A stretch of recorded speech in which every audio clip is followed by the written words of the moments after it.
Well, good morning. It is 5:33 a.m. Central Time. All right, so the book of Matthew, chapter 10, verse 1. And when he had called unto him his 12 disciples, he gave them power against unclean spirits to cast them out and to heal all manner of sickness and all manner of disease. Verse 2. Now the names of the 12 apostles are these: the first, Simon, who is called Peter, and Andrew his brother, James the son of Zebedee, and John his brother. Verse 3, Philip and Bartholomew, probably said it wrong, Thomas and Matthew the publican, James the son of Alphaeus, and Lebbaeus, whose surname was Thaddeus.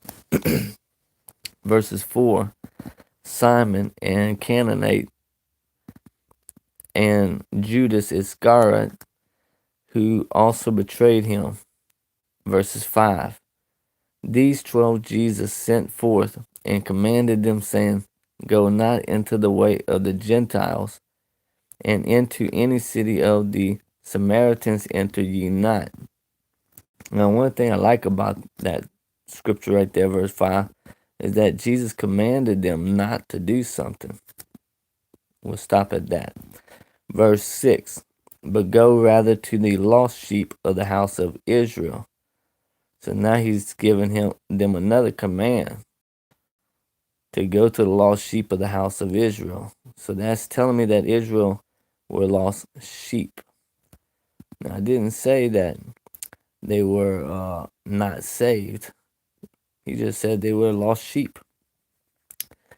Verses 7, and as ye go, preach, saying, the kingdom of heaven is at hand. Verse 8, heal the sick, cleanse the lepers, raise the dead, cast out devils. Freely ye have received, freely give. Now, one thing I like about the end of that scripture, freely ye have received, freely give. That's pretty amazing. So that tells me when God gives me something, I got to give it back to people like you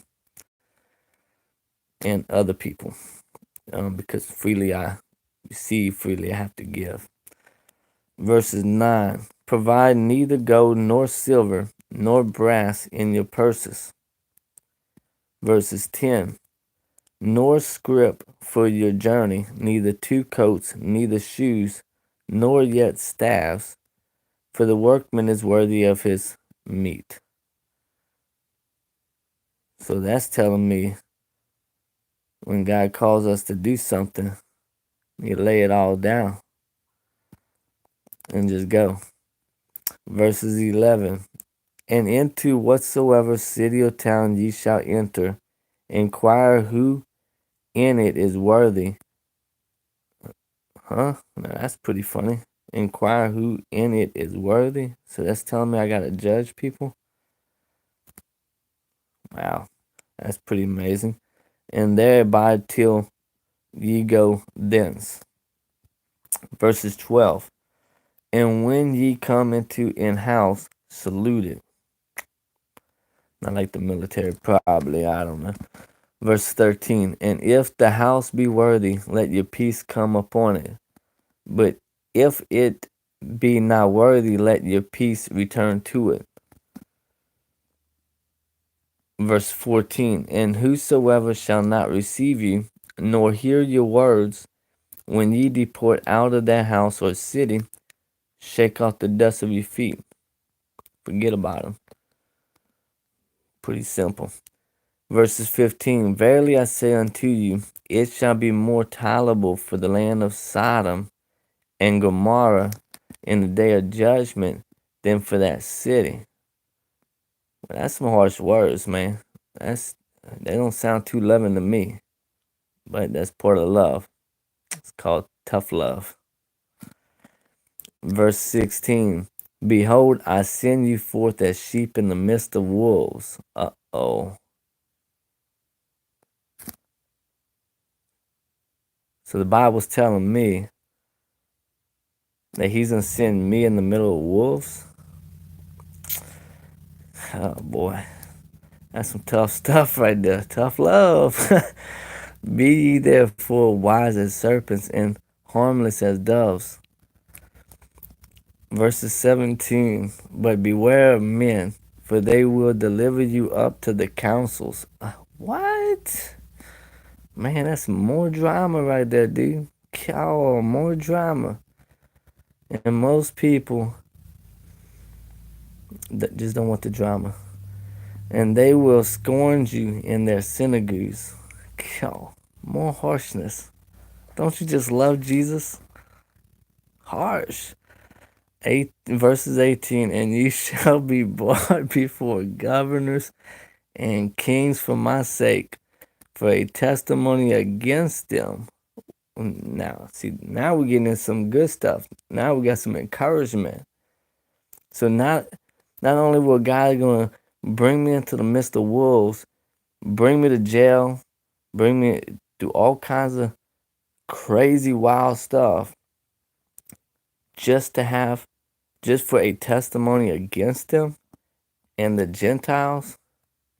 I think that's well worth serving Jesus Christ for, just for that. Verses 19, but when they deliver you up, take no thought how or what ye shall speak. That's talking about plead the fifth. Keep your mouth shut. Pray. For it shall be given you in that same hour what ye shall speak. Verses 20, for it is not ye that speak, but the Spirit of your Father which speaketh in you.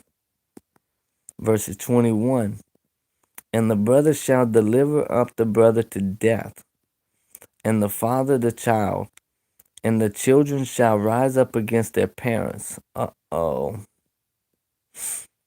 I don't see that behind the pulpit. Talking about how Jesus Christ is going to raise children against their parents. I believe what this is saying is that these kids that are bucking up against their godly parents, I think that's what's going on, is that these parents are speaking the truth, and because of the truth, the kids are getting all mad about it and coming up against their parents and cause them to be put to death. Verse 22, and ye shall be hated of all men for my name's sake. That's pretty harsh. Why that ain't being preached behind the pulpit? Well, I feel sorry for them pastors, because they fixing to get some judgment that they ain't never seen before. But he that endureth to the end shall be saved. Now sounds a little conditional to me. That sounds pretty conditional to me on my salvation part. Verses 23, but when they persecute you in the city, flee ye into another. For verily I say unto you, ye shall not have gone over the cities of Israel till the Son of Man be come. Verses 24, the disciple is not above his master. I didn't say you couldn't question your master. I said that you are not above your master, nor the servant above his Lord. Verses 25, it is enough for the disciple that he be as his master, and the servant as his Lord. If they have called the master of the house Beelzebub, how much more shall they call them of his household? Verse 26, fear them not therefore, for there is nothing covered that shall not be revealed, and hid that shall not be known. Verses 27, what I tell you in darkness, huh? So Jesus speaks in the darkness? That's pretty encouraging. That speak ye in light. And what ye hear in the ear, that preach ye up on the housetops. Preach on the housetops. That's pretty cool. Verses 28. And fear not them which kill the body. So that means when God sends me in the middle of the wolves, not to fear those wolves. I guess there's no saying, don't fear the police, fear Jesus. But are not able to kill the soul, but rather fear him which is able to destroy both soul and body in hell. Which means Jesus. Fear Jesus. 29. Or not 2 sparrows sold for a farthing,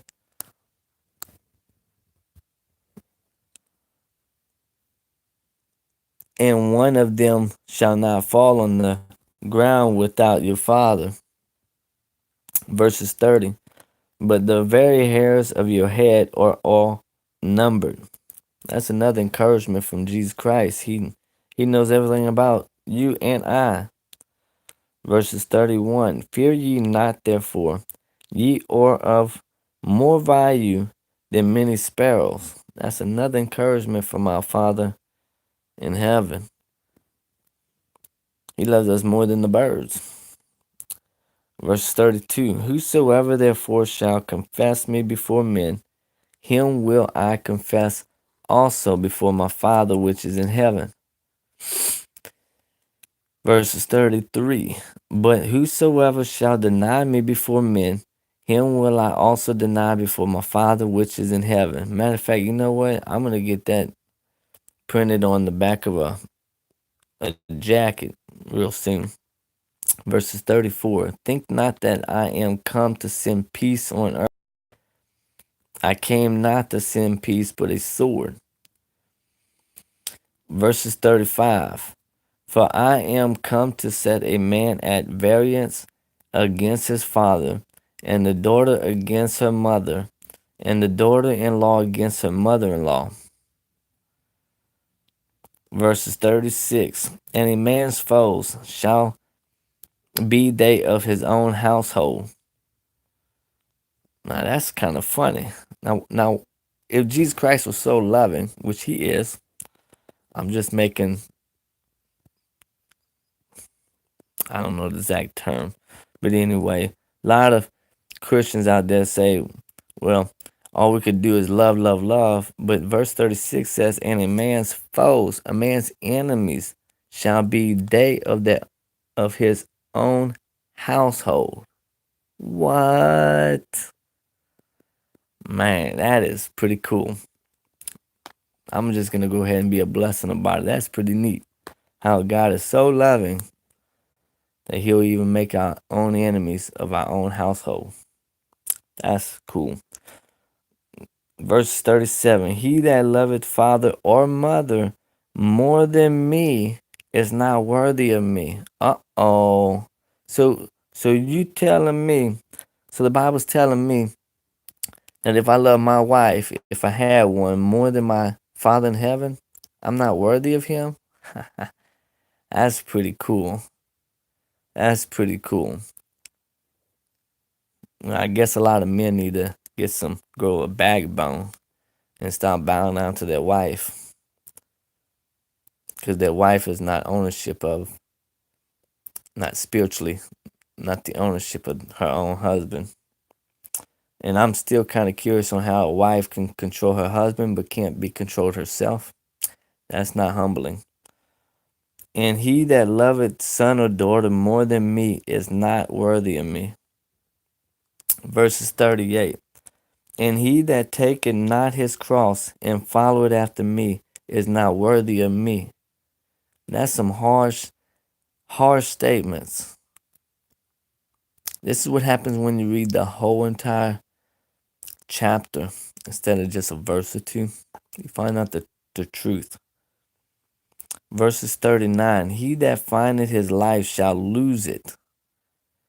And he that loseth his life for my sake shall find it. A bunch of us Christians need to start losing our life instead of finding it. Verses 40. He that receiveth you receiveth me, and he that receiveth me receiveth him that sent me. Verses 41. He that receiveth a prophet in the name of a prophet shall receive a prophet's reward. And he that receiveth a righteous man in the name of a righteous man shall receive a righteous man's reward. All right, Truth, Allentown. I'll see you later, buddy. Verses 42.